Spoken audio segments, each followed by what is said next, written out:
નમસ્કાર દર્શક મિત્રો, પ્રેમ એટલે એકબીજાનું માટે સમર્પણ, એકબીજા માટે માન મર્યાદા, એકબીજાના રાજી ખુશીમાં જ પોતાની રાજી ખુશી. પરંતુ પ્રેમ જ્યારે નફરતમાં પરિણમે છે અથવા તું મારી નહીં તો બીજા કોઈની નહીં, જો એ ભાવનામાં આવી જાય છે તો એ ગુનાખોરીને જન્મ આપે છે. તેવો જ એક ગુનાખોરીનો દાખલો દાહોદમાંથી સામે આવ્યો છે, જેમાં દાહોદ તાલુકાના સંજેલી ગામની એક મહિલા, જેનું એક યુવક જોડે પ્રેમ સંબંધ હતો. આ પ્રેમ સંબંધ થોડા દિવસ ચાલ્યો, ત્યારબાદ કોઈક કારણોસર આ બંને વચ્ચે મનમુટાવ થયો અને પ્રેમ સંબંધ વચ્ચે તિરાડ પડી અને પ્રેમ સંબંધ બ્રેકઅપ થયો. બ્રેકઅપ થયા બાદ મહિલાને એવું લાગ્યું કે હવે હું એનાથી દૂર જતી રહી છું, એટલે હું હવે સુરક્ષિત છું અથવા હું મારી રીતે મારી લાઈફ જીવી શકીશ. પરંતુ એની ધારણા ખોટી હતી, કારણ કે એને જે વ્યક્તિ જોડે પ્રેમ કર્યો હતો એ વ્યક્તિએ એને પ્રેમની પરિભાષા ન સમજી એને બદલાની ભાવનાથી જોવા લાગ્યો. આ વ્યક્તિ શાંત ના બેઠો, એને એવું લાગ્યું કે મારી આ જેની જોડે મારો પ્રેમ સંબંધ હતો આ મારી નહીં તો બીજા કોઈની નહીં થવા દઉં. તે ભાવનાથી તેને કંઈક કરી ગુજરવાનું મનોમન નક્કી કર્યું ને ત્યારથી જ ગુનાની શરૂઆત થઈ. ઘટના એવી છે કે સંજેલી તાલુકાના કાંકરી બેદી ફળિયાનો સંજય બારિયા નામનો યુવક તેની પ્રેમિકા જોડે બ્રેકઅપ થયા બાદ એના મનમાં એના જોડે બદલાની ભાવના આવી ગઈ અને બદલાની ભાવનામાં એને પોતાની પ્રેમિકાને બદનામ કરવા માટે એક નવા પ્રકારનો ષડયંત્ર રચ્યો. તેને તેની પ્રેમિકાના ફોટો સોશિયલ મીડિયામાંથી યા અન્ય એની પાસે પહેલેથી હતા તે ફોટો ઉપર હાર ચડાવી, એટલે કે મોબાઈલમાં વિવિધ એપ્લિકેશનો હવે આવે છે, એપ્લિકેશન મારફતે તેને આ મહિલાના ફોટા મરણ પામ્યા હોય તેવી રીતે મરસિયા જેવા સોંગ મૂકી અને એને રીલમાં અને સ્ટેટસમાં ચડાવી દીધો હતો. અને તેની સાથે સાથે આ મહિલાના સસરાનો પણ આવી રીતે મરણ પામ્યા હોય તેવા સ્ટેટસ સાથે મરસિયા ગવાતા હોય તેવી રીતના વિડીયો મૂકી અને સ્ટેટસ પર અને પોતાની રીલ્સ પર મૂકી દીધો હતો. આ વાત જ્યારે આ વિડીયો જ્યારે સોશિયલ મીડિયામાં વાયરલ થયો, મહિલા સુધી પહોંચ્યો, એટલે મહિલા પણ હતપ્રત બની હતી કે આ મારો વિડીયો આવી રીતે મૂકવાવાળો કોણ.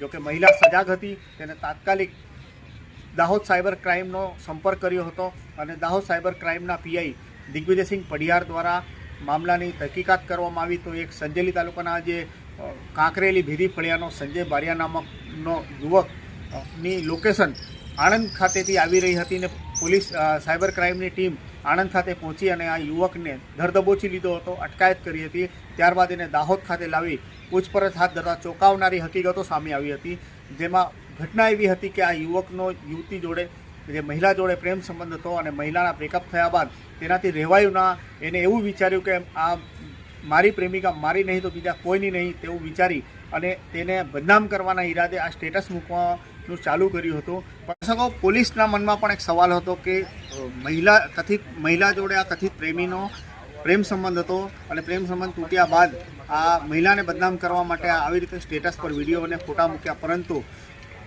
એના સસરાના કેમ મૂક્યા તે પોલીસને મૂંઝવાતો હતો સવાલ. તેની જ્યારે પૂછપરછ કરી તો તેમાં પણ એક ચોંકાવનારી હકીકત સામે આવી કે આ મહિલા જોડે પ્રેમ સંબંધનો અંત આણ્યા બાદ આ યુવક આ મહિલાને યેન કેન પ્રકારે હેરાન કરતો હતો, જેના માટે તેના સસરાએ એને ઠપકો આપ્યો હતો. તો તેની પ્રેમિકાની સાથે સાથે તેના સસરા સાથે બી આ બદલાની ભાવનાથી તેનાથી બદલો લેવા માટે તેને આ પ્રકારનું કૃત્ય કર્યું હતું અને આખરે મહિલાની ફરિયાદના આધારે આખરે પોલીસે એની ધરપકડ કરી હતી અને સાયબર ક્રાઇમ અંતર્ગત તેના ઉપર ગુનો દાખલ કર્યો હતો. એટલે અમે પણ અમારા ચેનલના માધ્યમથી આપને એક વિનંતી કરીએ છીએ અને સાથે સાથે એક માહિતી પણ આપીએ છીએ કે કોઈ પણ વ્યક્તિ સ્માર્ટફોન અથવા સ્માર્ટ લેપટોપ લઈને દુનિયાના કોઈ પણ ખૂણામાં એવું બેસીને એવું વિચારતો હોય કે હું સાયબર ક્રાઇમનો કોઈ પણ ગુનો કરી શકું છું અને હું પોલીસને હાથ તાળી આપી શકું છું અથવા તો પોલીસની પકડમાં નહીં આવું, તો તેની સૌથી મોટી ગલતફહેમી છે. કારણ કે પોલીસ ગમે ત્યારે ગમે ત્યાંથી કોઈ પણ આરોપીને શોધી શકે છે.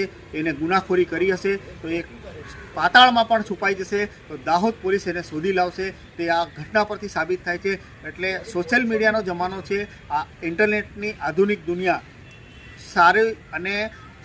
સારી અને ઉપયોગી થાય તેવી ટેકનોલોજી છે. તમે ઘર બેઠા એક ક્લિકમાં દુનિયાભરની માહિતી આ સોશિયલ મીડિયાના મારફતથી ઇન્ટરનેટના માધ્યમથી તમે ઘર બેઠા એક ક્લિકમાં મેળવી શકો છો. પરંતુ આનો દુરુપયોગ તમને જેલના સલાખો પાછળ મોકલી શકે છે. ત્યાં ઘટનાથી સાર્થક થાય છે. એટલે આવા પ્રકારના ગુનાખોરીથી બચવા માટે એવી કોઈ પણ હરકત ના કરતા ટેકનોલોજીનો સદુપયોગ કરો.